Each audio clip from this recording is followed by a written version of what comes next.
We'll move on now to our first keynote presentation. Krista Idhammar is the founder and CEO of IDCON, centred in the USA. Many of you would have seen, met or heard of Krista over the years. He's a high-profile, world-renowned expert and guru on reliability and maintenance. He started his career in the Swedish Merchant Navy, where he began developing the fundamentals of his results-oriented reliability and maintenance management concept. This has evolved over the last 40 years during his time working on and with the shop floor and also at the highest levels of management in organisations. He started the Idhammar Group in Sweden in 1972 and his own company, IDCON, in the US in 1985. He's received many renowned awards globally, and he's been engaged by hundreds of companies who have been successful in their endeavours in reliability and maintenance. This morning, Krista's going to talk to us on achieving world-class reliability and maintenance, why some reach the goal and others don't. Would you please welcome Krista to the stage? Thank you.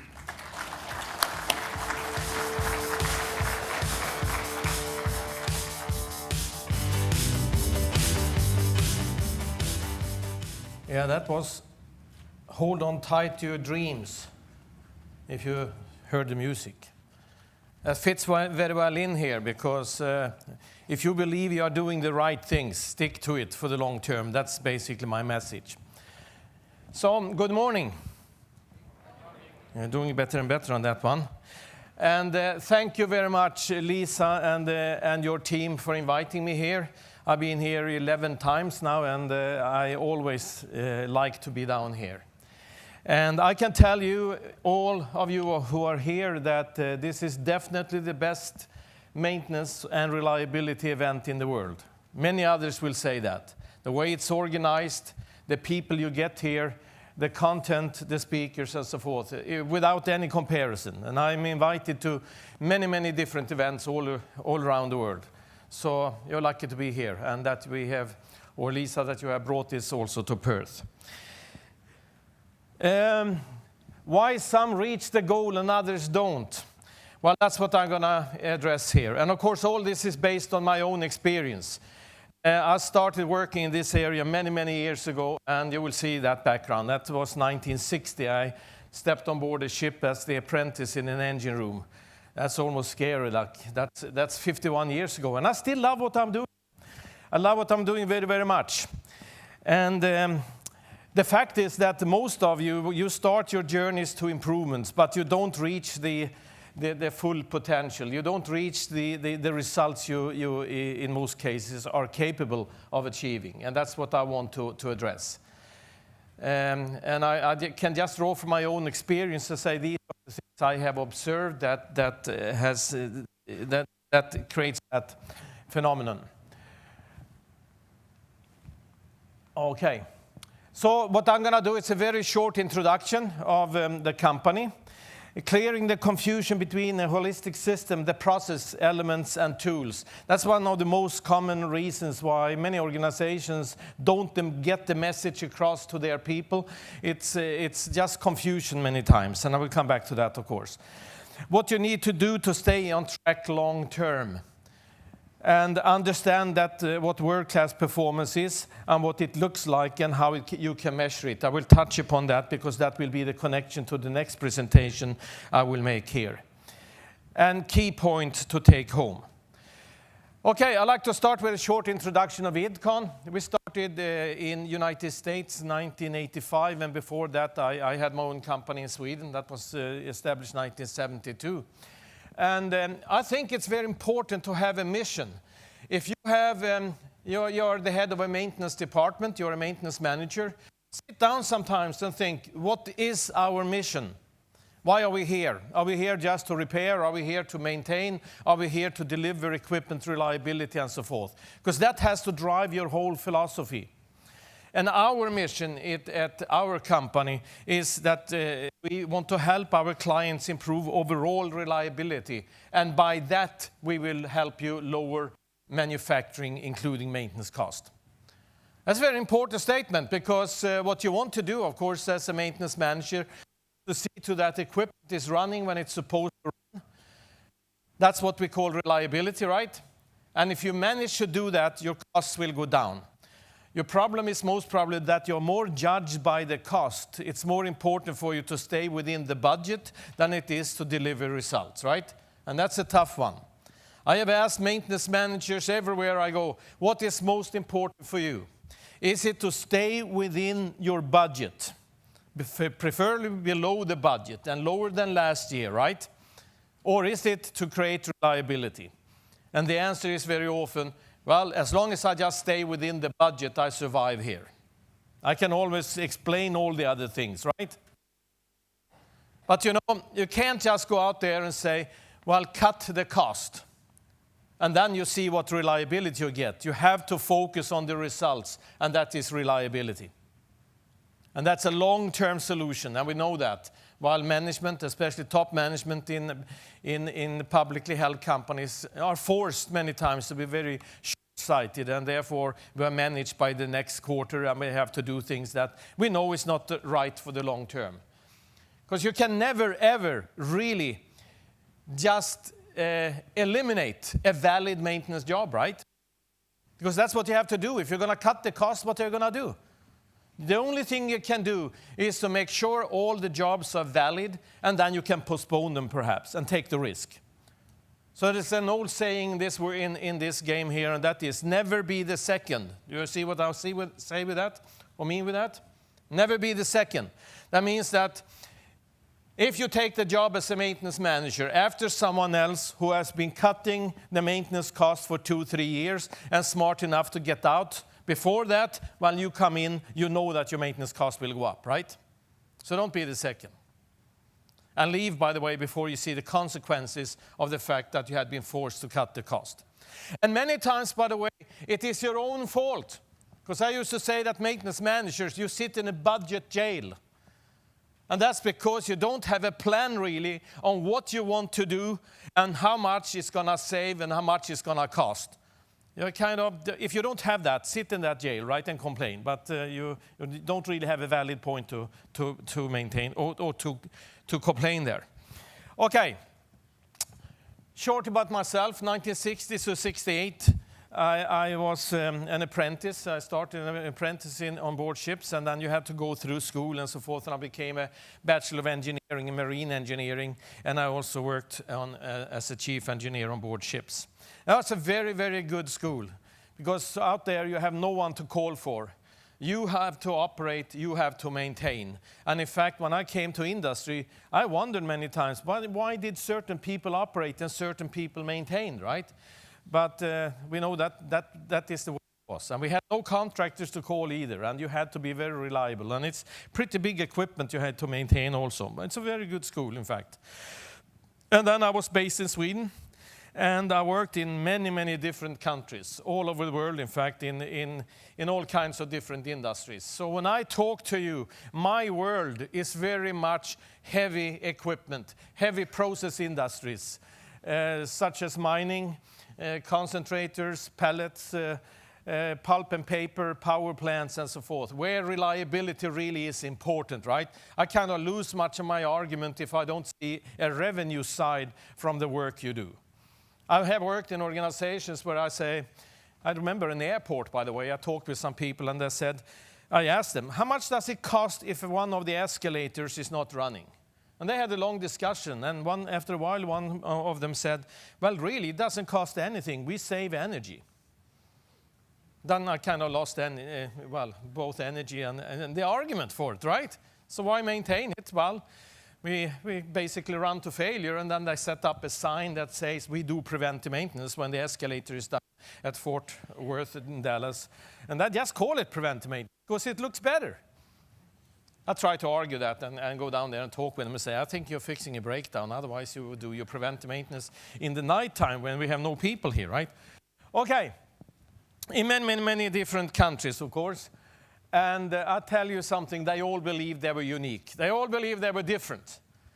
And there are things that are different, like cultures are different in different countries. But between different industries, when it comes to the maintenance process, it's really not much of a difference.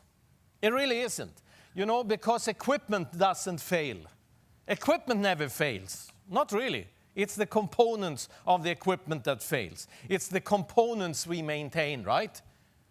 And it doesn't matter. Well, the environment might be different, but an electric motor might fail, and sometimes it's covered by chocolate in a chocolate plant. Another time it's covered by pulp if it's in a pulp mill, for example, and a lot of dust if it's in a mining operation. So the environment might be different, but it's still an electric motor inside there. You have a couple of bearings and some stuff, right? So you really maintain the components, and they are the same. And the maintenance process, the maintenance system is the same wherever you go. There are slight differences where you put the focus, but it's really much the same. This is kind of my world when I was very young. That's a diesel engine. And that's a person standing there. There it is. It's the fuel injection pumps. So you understand how big those machines are. They're about 10 meters tall, and the stroke is 1.8 meters, and the diameter of a cylinder is about 1 meter. I still like those machines, though, but because they are giants. Top speed, 115 RPMs. That took a lot of maintenance. That's why in U.S. ships it was often turbines, because in the United States at that time we didn't care much about fuel cost. Of course, it's much more fuel efficient, and that's why we used diesels. Paper machines. I worked a lot in paper machines. Mining, a lot of mobile equipment, concentrator pallets and so forth. Sawmills, the Panama Canal. I've been there working many times. And it's the same process. That's what I want to say. It's really the same process wherever you go, right? I hope you agree with me.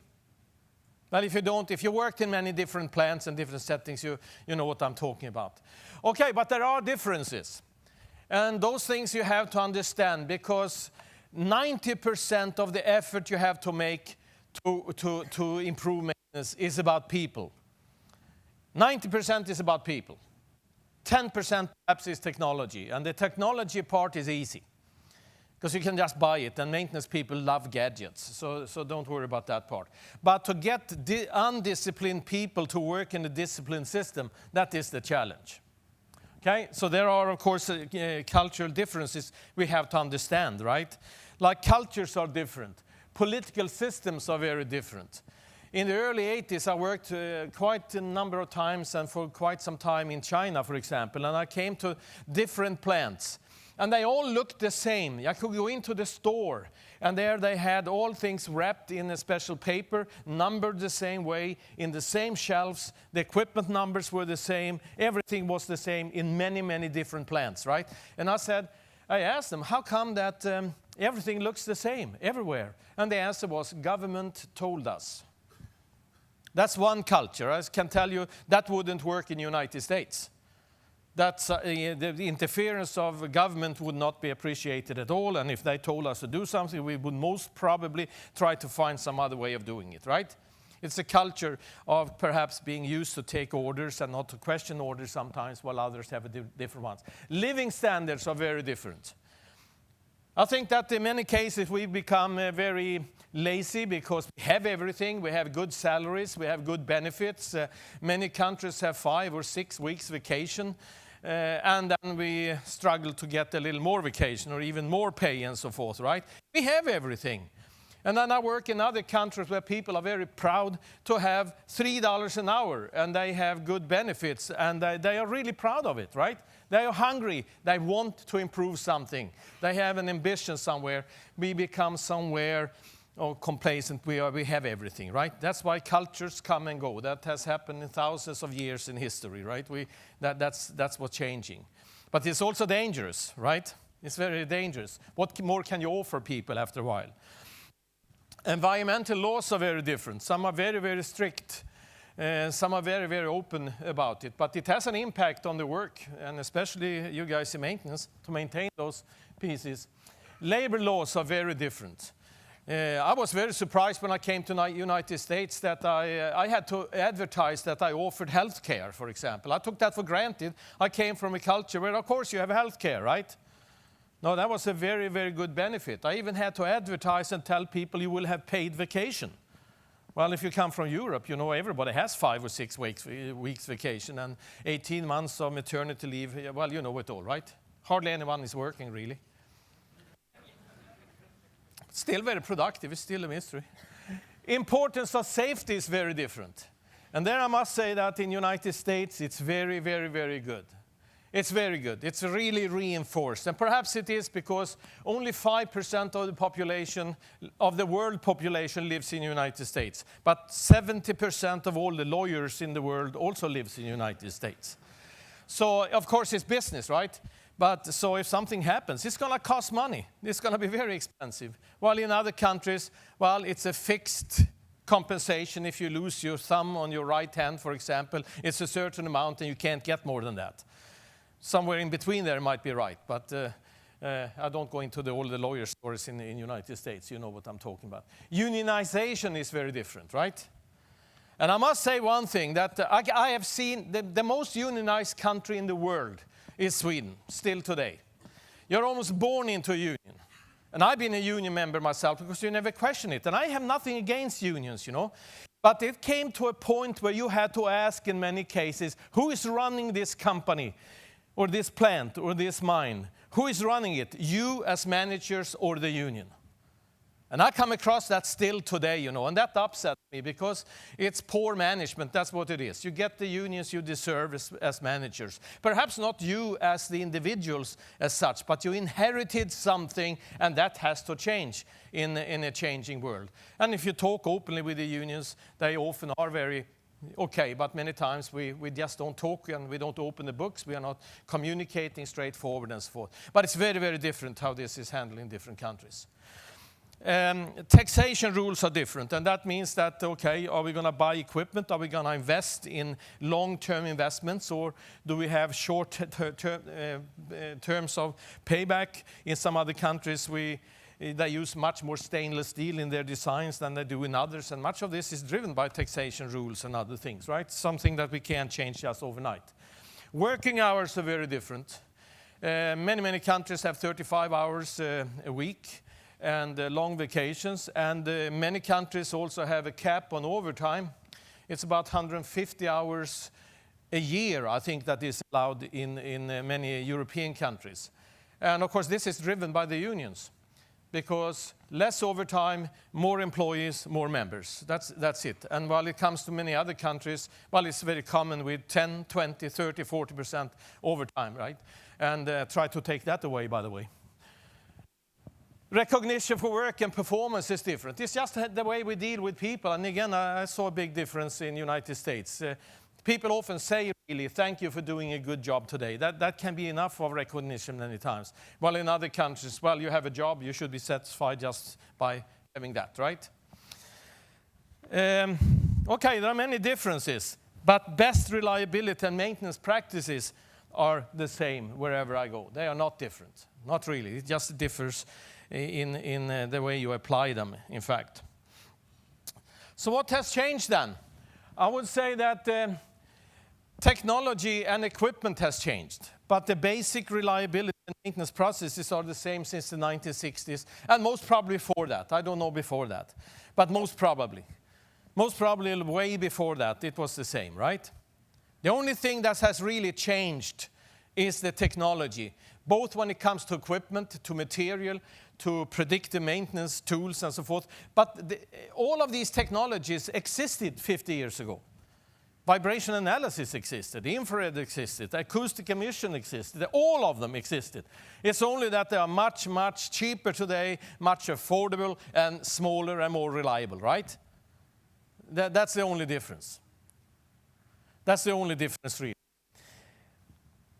What has happened, though, and this is very much part of the confusion, why we don't get the results we can get here, really, when we implement better processes for maintenance. New names and packaging of the basic concept in combination with mobility of top management have confused and delayed execution. Initiatives have not lasted long enough to generate the results you can get. Does anyone recognize this? Perhaps if I explain it a little more. But this is really where I see the core. Nothing is really new. But for some reason, we try to come up that this is something new. And then we put a new name on it, right? And then we start preaching the new name. And there sits an organization that has seen this come and go many, many times. So you think, well, how long is this one going to last? So you might not take the You don't believe it's going to last long enough to generate results. Many years ago, well, not that many years ago, but perhaps 5 years ago, I was called to come and have a conference for a very big international company. They had 158 plants in the world, right? And all mill managers or plant managers were invited there, and their closest report. And their closest report was reliability manager. And in that case, they talk about reliability as more than maintenance, right? It's just operational reliability. It's also equipment reliability and also engineering and reliability design. Because they meant, and they still do that, by the way, that's the last biggest improvement potential they have. Everyone in the world can buy exactly the same equipment. They buy even new equipment. The only difference is how reliable is the equipment that we operate, right? And if it's not reliable, we can't be competitive in many cases.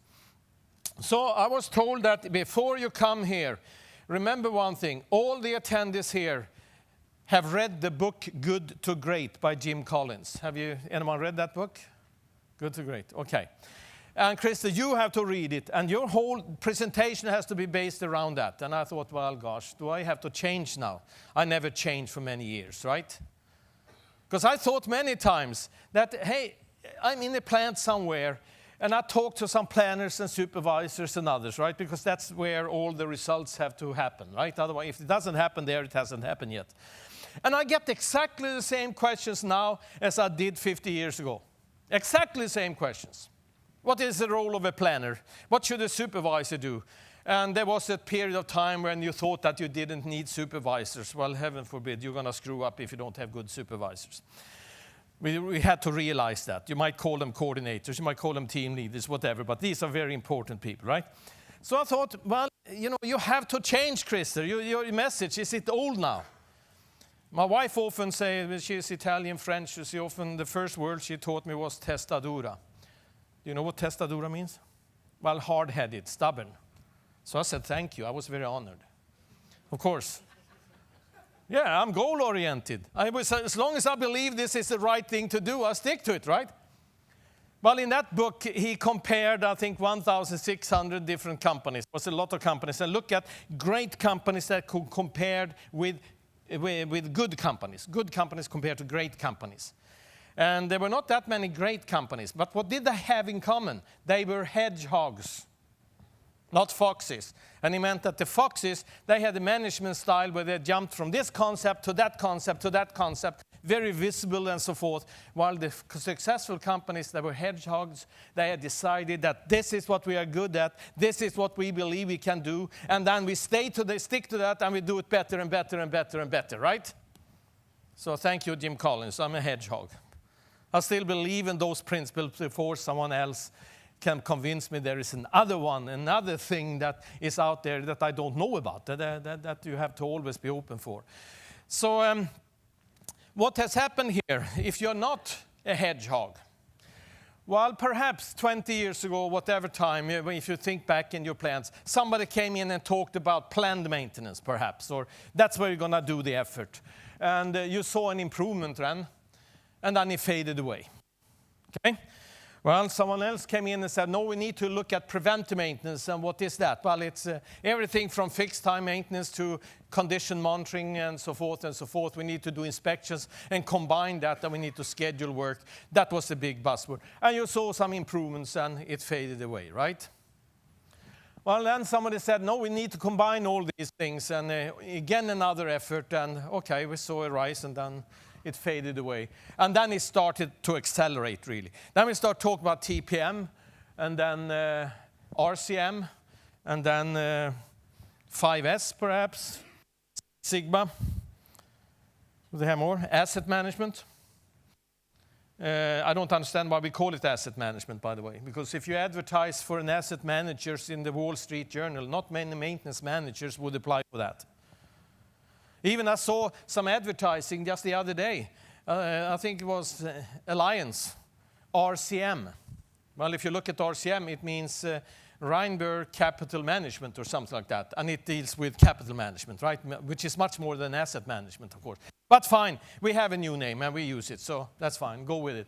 I would call it at least equipment asset management. And then we have lean, right? Everything has to be lean today. You most probably can add on a number of other things too, can't you? You have any other acronyms? I'm sure you have. And of course, I've been asked many times to come in and give a presentation on lean maintenance. What do you think I do? I think, so how can I become lean in maintenance while we need to do preventive maintenance planning and scheduling, and it's no difference than you call it good practices, right? But everything has to be lean, so you play the politics. So this becomes kind of a new program fatigue. You give up after a while if you've been there for a long time. And it's most probably hitting the frontline maintenance organization more than anything else. Here we have supervisors, planners, and others who have been there for many years, because the higher up in the organization you are, the more likely you are to move on, right, and go somewhere else. But here sits an organization and they're totally confused after a while. This is one of the absolute main reasons why I see we don't reach the full potential, really. And the thing is that we need to see why this happens. And I think Deming said many years ago that one of these 7 diseases or 6 diseases in American industry is the mobility of top management, short-term thinking, stay 2-3 years, cut and slash and burn and get out. And then someone else takes over, etc., etc. It's destroying companies. It's another mindset when it comes to privately held companies that think totally different. So in fact, many of these changes has happened as you got a new manager, right? And they come with a new concept. And after a while, you realize it's really the same thing, but it's confusing, right? And especially if these new managers always talk about the plant they came from. Remember one thing, every time they talk about the plant they came from, it gets better and better and better every time. It must have been perfect, right? So a good advice, if you do come from another plant, yeah, use your experience, but don't always talk about it. Because people stop listening after a while. It can't be as good as you said. If you always say, where I worked before, you know, you wear out the organization. They don't believe you after a while. You know, ensure that management changes do not impede continued implementation of best reliability and maintenance practice. And what you need to do is to at least have a document that describes what are your best practices and drive it down to the elements. And if you start with a white sheet of paper and you all use your experience, you will end up in about 285 points that has to be done really well to become world class.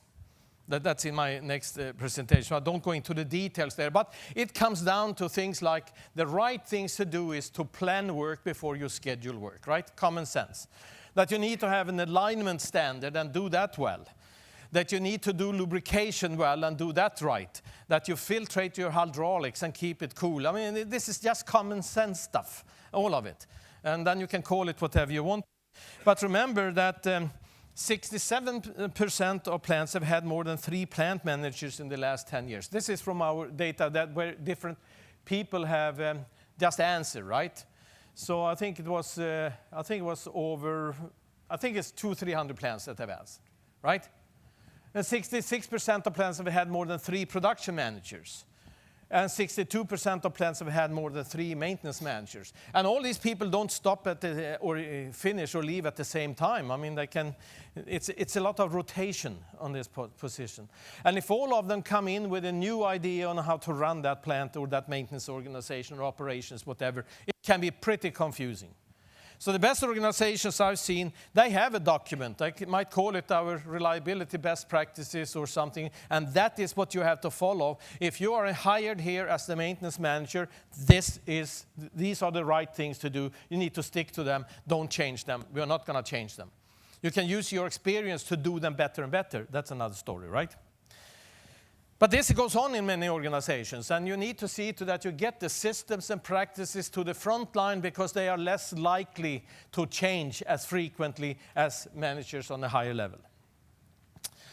You know, I believe very much in doing the right things. Remember, it has to be the right thing, and do that better and better. That will give you results. I have yet to come to an organization or to any conference anywhere in the world where someone or at least 2 or 3 speakers have repeated this. And that's a definition of insanity. doing the same thing over and over again and expecting different results. Some of you will use that and spin on that in some way. I'm sure also in this organization. I agree to that if you talk about inventions and new inventions and so forth. But on the other hand, it can also be confusing. It doesn't need to be new, right? Because I believe that if you do the right thing better and better, it will generate substantial and sustainable results. The confusion is if you keep on changing your message. It's like building a political party or a religion. If you don't stick to the same message, you don't get any followers. That's obviously. It's confusing, right? You have to have a good message and stick to that and stick to it for a very long term. So really, that's what I believe, that instead of doing this, you establish, and I have some companies that have really generated some fantastic results. They establish the best practices, which is a set of right things to do, and then stick to them for a long time. And you will get results the whole time when you implement those. Perhaps not immediately after 2-3 months, but fairly quickly you will get results slowly. And the breakthrough is somewhere between anything from 2 to 7 years, something like that, depending on how good the organization is from the beginning, right? And then stick to it long term. And your organization can change and so forth, but you still stick to those beliefs for long term. So some advice here. Can you make sure that you keep it absolutely simple and distinguish between system, processes, elements, and tools? See that you have a very simple communication tool. And I have yet to do a presentation anywhere without having this circle I'm going to explain to you here. I don't know how many years I used that, but definitely it was on the overhead time or just a piece of paper or something like that, right? And it's just common sense, of course. You're driven by the market, and the market will drive the production plan, what to manufacture, when, and so forth, right? And then you have to tie maintenance planning and scheduling into that. Not the portion that you can do on the run, but anything that requires an interference with your production line. Well, in that case, you need to, of course, coordinate those. And we need to understand what planning and scheduling is. And I still have to explain that everywhere, just like 50 years ago. Planning is to decide what to do and how to do it and how long time it takes. And scheduling is to say when are we going to do it and who's going to do it, right? And it's when you do the scheduling, you drive the efficiency of people, but a lot of people will avoid that because, hey, that's touchy. I'm going to tell people what to do, and you can do that job in 3 hours and so forth. You used to take 8 hours. Yeah, but that's what you drive, where you really drive the efficiency of a maintenance organization. And if you actually can plan and schedule work for people, you set the system right for these people so they can do the job more effectively, right? So they can execute the work more effectively. And then if this circle is not broken, you should record what you have done. And then you should use that information for continuous improvement, like failure rates and even building planning templates so we can use the same job over and over again, etc., etc., etc., right? Very often this circle, and yeah, if you do all these things, you are in the circle of continuous improvement. You're going to be better and better and better if you do these things, right? But often it's broken by what I call the circle of despair. That is when we, for some reason, have to react, right? And when we react, we have to go out and repair, and we can't do the repair with the quality we would like to do it. We have trained all our people in the precision alignment down to 0.002 of an inch, etc., etc., but they don't have time to do it because we have to fix it now because it happened at a time that is not planned and scheduled, etc. And therefore, we have to repeat, and suddenly you're in that circle of despair, right? You start reacting more. You know everything else you need to do, but I need to react. And by the way, I can tell you, also from a survey we have on our website, that about 50% of all the reasons why you have to react is because operations can't count to more than 1 when it comes to priorities on maintenance jobs. No, it's true. So a simple math session there saying, hey, is it really this urgent? Well, if it is, if I don't tell you it's that urgent, someone else will get the job done, and my job will never be done, so I better push it through. I don't trust that you will prioritize. It's fairly simple things, right? And 50% of it is basically breakdowns on equipment. And then there is another phenomenon. Most planners in the world don't plan. And the reason for that is often also these break-in jobs. And then I can't find spare parts because we bought a very good computer system, but we didn't load it with a bill of material because that was too expensive or something like that, right? These are international phenomena. Everywhere you find that. It's ridiculous. Planners are not being trained either because they just wake up a day and today I'm a planner. Yesterday I was something else, okay? So let's figure out what to do here. So how do we fix this? Well, it's still, if you don't have the right priorities on the jobs, so we can take the most important jobs first and give a planner or someone planning a chance to plan the job and then schedule the job, well, we're going to react. If we don't do our prevention right, lubrication and other things, well, we're going to have failures. And if we don't do our inspections, we're going to be taken by surprise. And if you do all these things right, I just need to add the bill of material to find the spare parts. This is a one-page description of what good maintenance practices are. It isn't more complicated than this, okay? It isn't. If you want to, you can add a lot of other descriptions under each of these boxes, of course, when you explain the processes. This is the system. Then all these other things we talked about, RCM, SMED, RCA, RCPE, etc., they're tools, right? And they can be very, very good tools. But you won't improve the whole maintenance organization if you say, the only thing we're going to focus on now is Six Sigma. You get some good results and so forth, but it has to be as part of the whole system. And don't confuse these things. So when you introduce something like Kaizen, Six Sigma, or 5S, okay, say it is part of doing this system better, and it's a tool we add to that. Make sure you tell that to the organization. Otherwise, you know, it's really, it could be just a confusion, right? So can we agree on one thing here? And that is no more acronyms for reliability and maintenance, okay? And distinguish between tools and those things. But don't invent a new one. Just before I left from US, I saw an article somebody had said, intelligent-based maintenance. That's IBM, okay? I don't know, well, if you start reading that, well, you need to base your maintenance on finding failures early, well, predictive maintenance.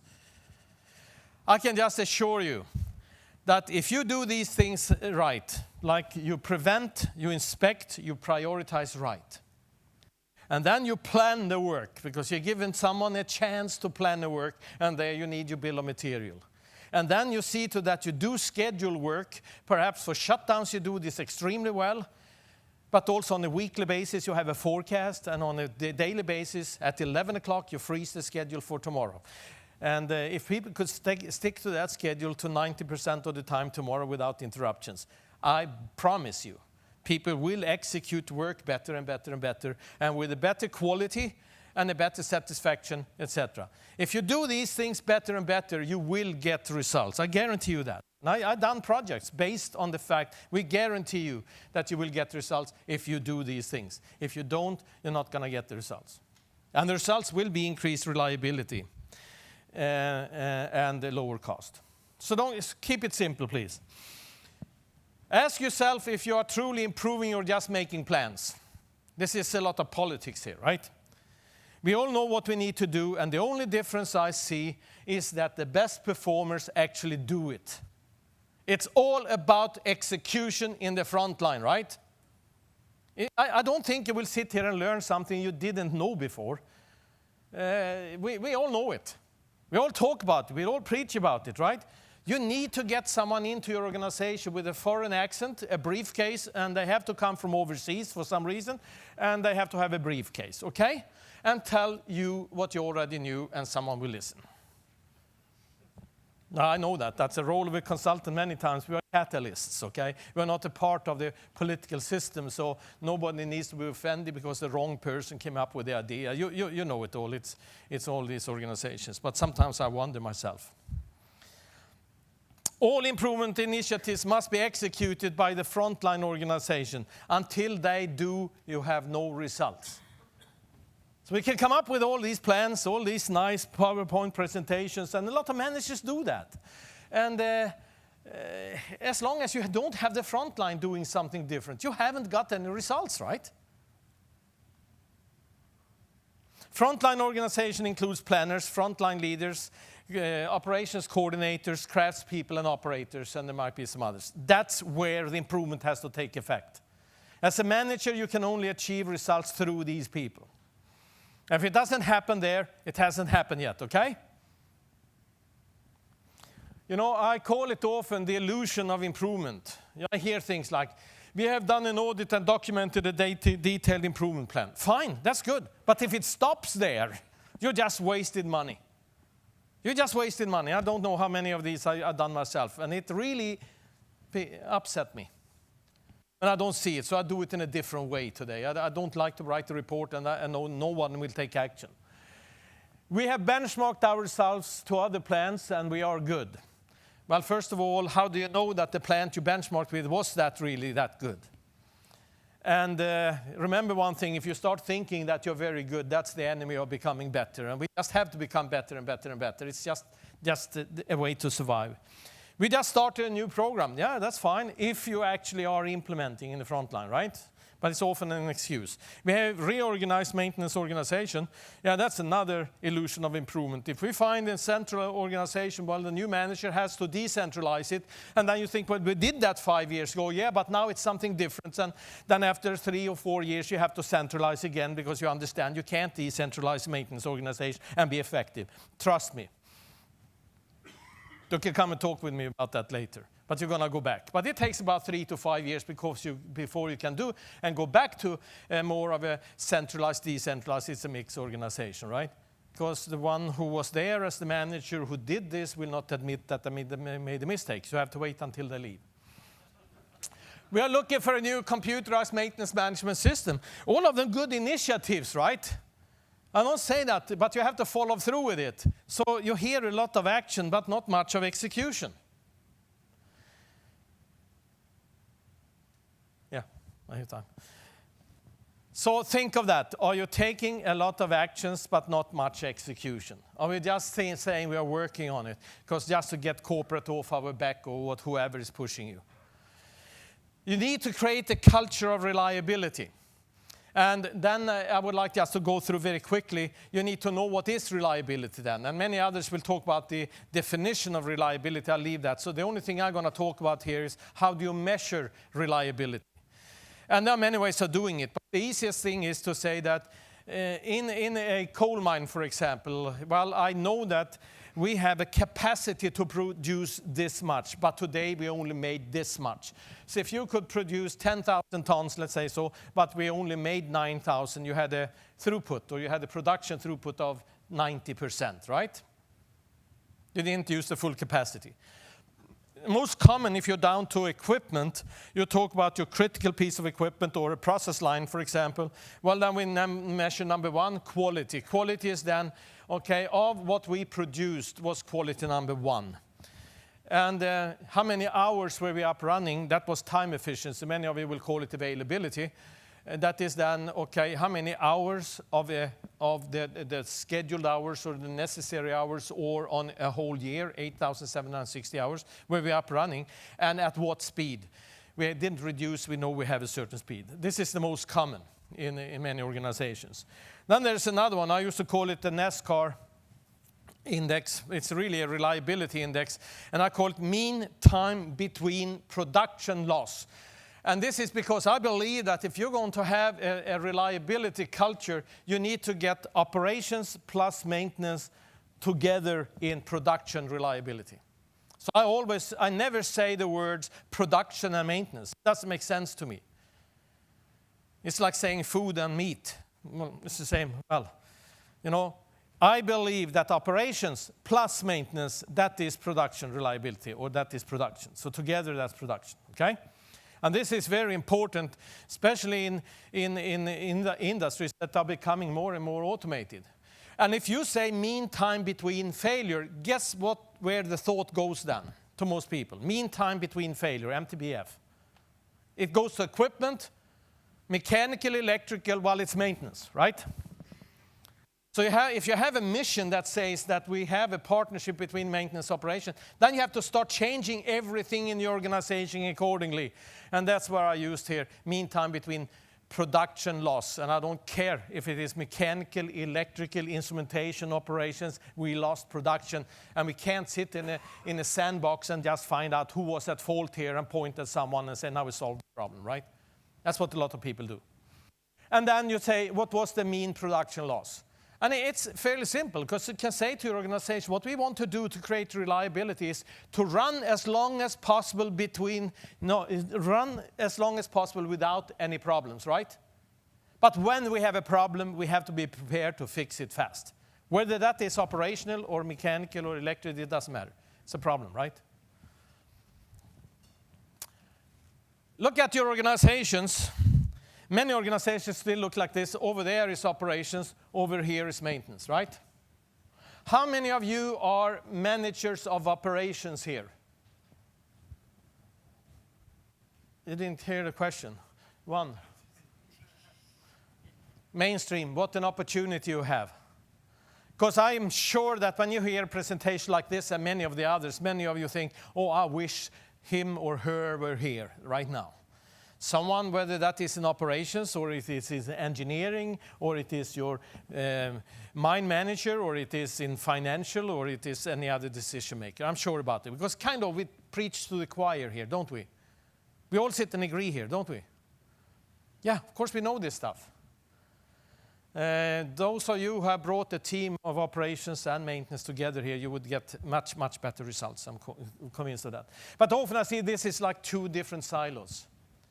And then you ask, what is the relationship here? And you say, well, really, we sell service to operations. Operations look at you like you're a service provider. And then you say, okay, so and we are production.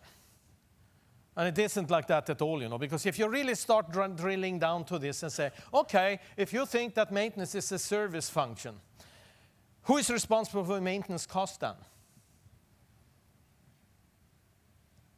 Well, the operations manager, well, I am, because it's a part of the manufacturing budget. Okay, let's drill it down and say, if you blow the maintenance budget with 10%, who is then in the hot seat? Maintenance, yes. But you did everything they asked you to do because you're my customer, so I drop what you asked me to do and I do it for you, and then I blow my budget. So I'm going to be I'm going to be not a good guy. Sorry for that. Anyway, I'm good for in the beginning of the year, or 3 first quarters. Last quarter, I have to say no to everything, and you have a conflict, right? Really, it doesn't make sense. The only thing that makes sense to me is that, of course, we say we are here together in reliable production, and you focus on your side on the reliable process. And what I mean with that, reliable operations, you need to know the raw material, the chemistry of making our process. You need to be the expert in that, and I will deliver equipment reliability. And of course, they overlap in many cases. I mean, many highly automated plants, the instrument people in your plant knows the process better than the operators. They have to, otherwise they can't troubleshoot the chemical process of what it can be, right? And it all, of course, starts with poor reliability and maintainability design. You need to pull in engineering, and that is sometimes someone who sits way away from where you are. They're not at all included in this. But anyway, the problem here is many times that we have different budgets and different goals and hidden agendas and all these things. But this is really what it is about. You need to pull together the organization in a team of reliability. That's a very key. And that takes some time, because you can't just sit down and say, okay, yes, of course we agree. We have to work together. And then we hug each other. Let's start with that. And then we go out on some jumping jack exercises somewhere at some whatever it is, a couple of days, and now we're a team, right? That might work a little well. It can be something that adds on there as a tool, perhaps, to make it happen. But it won't happen unless you change the process you work in. Unless you let this be a guiding principle and say, okay, we have to think of this now. We are going to be a reliability group here together, right? We need to think of everything we do down the line according to that mission. And it might start with this. It's a good example. I used it for many, many years ago, because many years ago I talked to Greg in a plant. And he said, Chris, I don't think you can help us or to improve maintenance here at all. Because look at it. I looked at it the other day. And in fact, something like 75% of all maintenance we require is responded to the same day as we request it, right? And only something like 25% we have to wait 3 to 10 days or even longer sometimes. How in the world can you improve that? Talked to someone else, and he said in that same organization, and he said, okay, you know, my goal is that not more than 5-10% of all maintenance work we do here shall be responded to the same day as it is requested. Most of it has to have a lead time of 3 to 10 days, because then we can become effective. Who do you think is the operations people talking, and who do you think is the maintenance guy talking? Who is the operations guy? Yeah, we all know that, right? And I tell you, if you move into operations, you might have been maintenance. You start thinking that way. I want to have it done now. Okay, now. I don't want to crank up the computer system and find out the equipment number, and then I have to put the priority and fill out all these fields and so forth. Hey, pick up the phone and I tell someone this is what we need to get done. I pick it up in the morning meeting. I give someone a yellow tag and write it down and so forth. So this is operations view, and that is maintenance. I've never seen that the opposite way. And if we look at the red jobs and look at what the cost is, it's very, very easy, of course, to figure out if we do a red job that has to be responded to now, whether it's a break-in job or a breakdown, it will cost more. And much of that cost is actually lost production. Why should equipment always fail between 7 o'clock in the morning and 4 o'clock in the afternoon? Of course, it's more likely, it's 76% more likely to happen at another time, a Saturday, a Sunday, or night shift. So what do we then do? We put a lot of people on shift so we can respond to the problems, right? And that's not the right thing to do. The right thing to do is to say, of course, we shall have as few people as possible on shift because we have avoided all the problems, and we even taught some operators to do something. And we can even pay people to stay home and stay guaranteed sober, so they are useful, and you can call them in anytime, right? There are many solutions to it. But the wrong thing is to just add people to the problems. But that's often what you would think of if you would be an operations manager. You would say, hey, I want those people on shift, right? I want that. Sleep better at night then. But I'll pay for it then. That's another thing. So what are you going to do to improve? Well, what we need to improve is we need to see to that at least we solve this part. Are we a partnership here, a true partnership? I mean, not just words in it. It is in a mission statement. It's rubber stamped by the plant manager, etc., etc. And how are we going to do that? And then it is about those basic things: prevent things from happening, inspect, plan, schedule, execute, analyze, and improve. I don't know if there are any other magic bullet out there. There are a lot of different tools and techniques and instruments and so forth you can use within this, of course, to make it more effective. But this is really the process. And it won't just happen because you said so. So just some few examples here on how you build this. In a traditional organization, it's not uncommon that if we lost some production, in the morning meeting the day after, we have to figure out where to put this production loss. And we actually ask who screwed up here by department. Is this going to be a mechanical failure, or was it electrical, or was it in the control systems, or was it operational and some other things, right? And then we assign that somewhere. And remember one thing, it's an international phenomenon. If we don't know what is wrong, it's going to be electrical or instrumentation. Because we don't know what happened, so okay, just the electric motor tripped, okay, that's electrical, isn't it? Well, if you are electrical, you know very well that that's a symptom. Something else can be wrong. But no, you haven't solved anything by doing that. You just upset some people. Someone will walk out that room and say, well, I was blamed for whatever. It doesn't matter, really. And then you say, why do you do that? We need to know where we have to improve. Well, the thing is, you might be 60% right. You might be 70% right. You might be 80% right. But you can't start from there if you do a root cause, right? You have to say, describe problem, trigger set to do root cause problem elimination, assign owner, solve problem, document solution, and train others. You ask why, not who. That's an effort. If you do it that way, it builds a team. If an airline crashes, you can't say, I saw some sparks, it's electrical, and that's done. You see what they do and how reliable those aircrafts are today. It's unbelievable. I feel very safe when I fly. It's more dangerous to go to the airport, in fact. Operators operate and maintenance maintain. Well, of course, I had that idea. I didn't have it on board ships because we didn't know the difference. We were totally innocent. We had no idea the difference. If there was a problem, we had to fix it. Well, operators do not less than 50% of at least basic inspections of equipment and care. And of course, this differs in different industries. If you have many operators per piece of equipment, they can do a lot of this basic stuff, right? But if you're a highly automated oil refinery, it can be pretty difficult to get those people out of a control room to do inspections.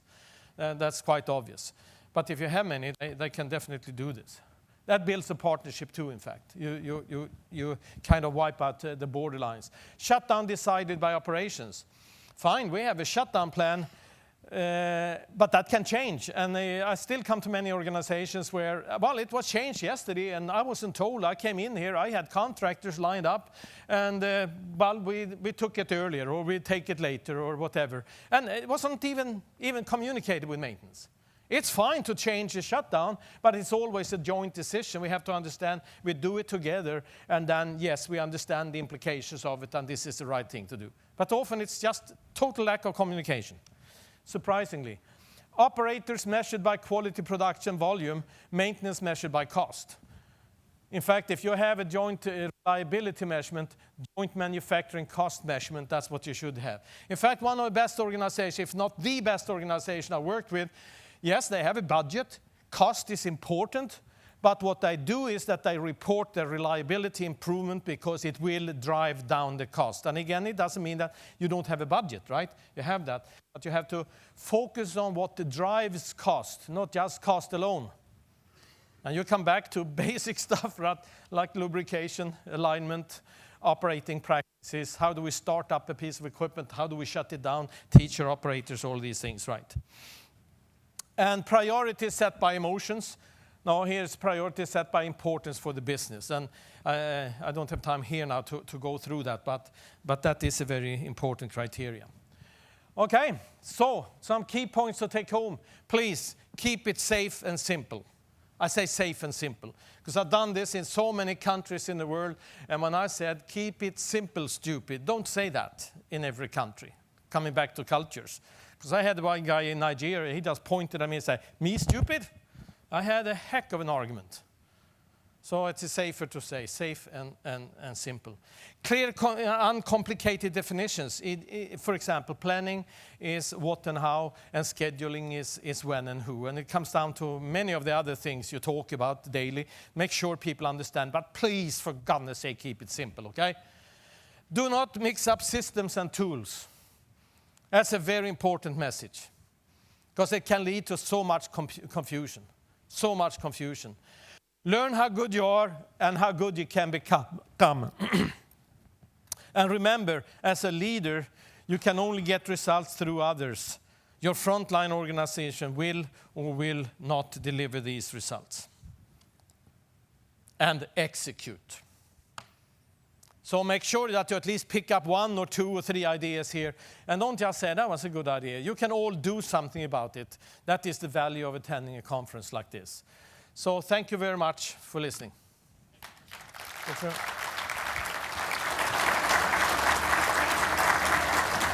you want to do a couple of questions? Yeah, I'm going to be here the whole time. Thank you very much, Krista. Very interesting. Who's sitting there wondering whether their organisation is a hedgehog or a fox? We have time for a couple of quick questions, if anybody has any questions. And if I can just get some lights. And if you just wait for a microphone to come so everybody can hear your question, please. There we are. Krista, I'm Shapur Kalantri from the Public Transport Authority. My position is Manager Facilities and Infrastructure. How do you manage an asset when you have a lot of influence from external factors such as the people using it, where your unplanned works is much, much higher than your planned works? vandalism is a classic case that we face on. How do you manage that? Oh, I wish I had a silver bullet for that. But if you take, there are a number, I listen to a lot of people, facilities maintenance, for example, vandalism, if it would say graffiti, for example. One of the best things is to wipe it out as soon as you can. I mean, take action, take it away, because or it's trashy or something is destroyed, a broken window, fix it as fast as you can, because if it's broken, others are going to break it. It's like almost like it's okay to do it now, because nobody cared, obviously, right? But if I had a silver bullet on that, you know, that I don't have that answer really. But that's a question perhaps someone here can help to answer. I wish I had. A lot of politics and other things involved there. Thank you. And one more question. Oh, yeah. Brad Clark from Iron Ore with BHP. My question, I sort of new to reliability in a sense, come from reactive sort of background, and aviation is sort of held up as a pinnacle of maintenance. What sort of time do they actually spend in planned maintenance compared to an operating asset or in the sky? In the airline industry? Yes. I don't have that answer, but I'll tell you, aircrafts have a lot of failures, but we don't know about them, because they don't have breakdowns. If you take the landing gear, there might be some expert here, I think they have 4 double redundancy, thank you. Well, in fact, 3 could fail without us knowing it, right? As long as the 4th works. But when they come with that plane to the airfield or to the maintenance facility, they fix it, and we never knew about it, right? Because if you have good maintenance, I don't think you can ever have a preventive maintenance program with 0 failures. I don't think that can be economically, but you could have 0 breakdowns. But then you have to put a lot of money in it, and the consequence of a failure on an airline is so much bigger than anywhere else, right? It kills the company if that happens because of poor maintenance. There is some consequence if you don't do it, right? And so parallel with that is that all maintenance organizations in the world are best at shutdown management, planning and scheduling shutdowns. Why? Because management cares about it. If you're delayed 4 hours on a shutdown, somebody's going to ask a question, but if you have daily and weekly schedules, well, nobody really knows what your maintenance organization is doing. Most probably a foreman, supervisor, but they don't, well, it's not visible. It's a consequence if something goes wrong. Okay, thank you. Last question. Daniel Rivera from HWE Iron Ore. You finished your presentation saying do not mix processes and tools. Yes. Can you give us just a very simple definition, key points on what makes that different, and tips for not to mix them? Well, I would say, I come to so many organizations that say, we have discussed here which road we shall go. If we shall go TPM or RCM or just good maintenance management, right? Whatever it's called. That's a good example. TPM is kind of a whole program. It's an approach, right? And so it's a whole maintenance system. But RCM, for example, that's a tool. And it's just confusing to tell the organization, now we're going to go RCM. Okay, do that. On the 5% at the max of critical equipment you have that needs it. Because if you go RCM on all equipment, that's an overkill. It's ridiculous. But it's the engineer's dream. The engineer dream of that's wonderful because it gives me A, B, C, T, D, what to do. And at the end I find out we need to check that V-belt drive. Do you get that? And you say, well, of course we knew that. That's the confusion. RCM has its place, right? Six Sigma has its place. But, you know, it confuses the organization because they believe you have started something new now. And we're going to change everything else we do. That's what you have to stop. Say, no, we add this on because it fits in to help what we are doing better. Okay, thank you. Thank you very much. It's great to be have your mind stimulated so highly on a Monday morning, isn't it? Please thank Krista once again for his presentation. Thank you.